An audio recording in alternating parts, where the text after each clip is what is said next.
Se vuoi capire come il mondo sta regolando l'intelligenza artificiale, senza perderti in tecnicismi infiniti, sei nel posto giusto. In meno di 5 minuti ti spiegherò tutto in modo cristallino, andando dritto al punto su cosa prevedono le diverse giurisdizioni oggi. Dimentica i paroloni, ecco la mappa completa della governance globale dell'AI. Partiamo dall'Unione Europea, la prima al mondo ad adottare un regime legale completo, l'AI Act. L'approccio europeo è basato sul rischio. In parole povere, più l'AI è pericolosa per i diritti umani, più le regole sono strette.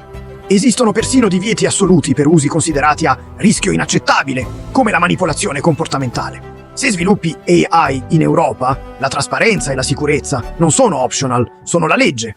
Dall'altra parte dell'oceano, gli Stati Uniti preferiscono un approccio guidato dal mercato. Non c'è una legge federale unica, si punta sull'autoregolamentazione e su linee guida delle singole agenzie. Tuttavia, stati come la California e il Colorado hanno già creato le proprie leggi, creando un mosaico normativo complesso. La Cina, invece, ha scelto una via agile e mirata. È stata la prima a introdurre regole vincolanti specifiche per l'intelligenza artificiale generativa e gli algoritmi di raccomandazione. Pechino, attraverso la Cyberspace Administration of China, richiede alle aziende di registrare i propri algoritmi e di etichettare chiaramente ogni contenuto generato dall'AI. Il Regno Unito e l'Australia hanno deciso di non correre a scrivere nuove leggi pesanti. Il Regno Unito punta su un approccio decentralizzato, lasciando che siano i regolatori dei vari settori, come la finanza o la privacy, ad applicare principi comuni.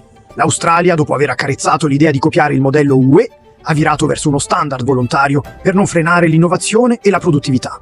Passando ora ai grandi hub tecnologici, Singapore è un leader globale grazie a un approccio incrementale e facoltativo.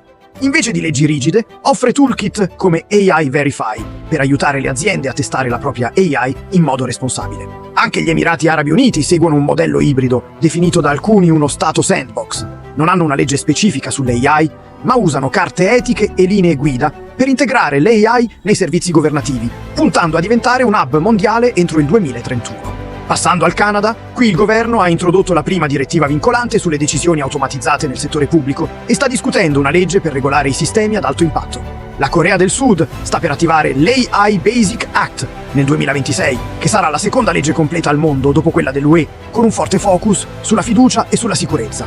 Infine, il Giappone segue la visione della Society 5.0, dove l'AI serve a risolvere problemi sociali come l'invecchiamento della popolazione, preferendo una governance agile e collaborativa piuttosto che sanzioni rigide. Ma ora la domanda è: c'è una sfida comune a tutti gli attori internazionali? Sì, e si tratta dell'Agentic AI, cioè sistemi capaci di agire autonomamente. Quasi nessuna giurisdizione ha ancora leggi specifiche per questi agenti, ma tutti stanno cercando di capire come attribuire la responsabilità se qualcosa va storto.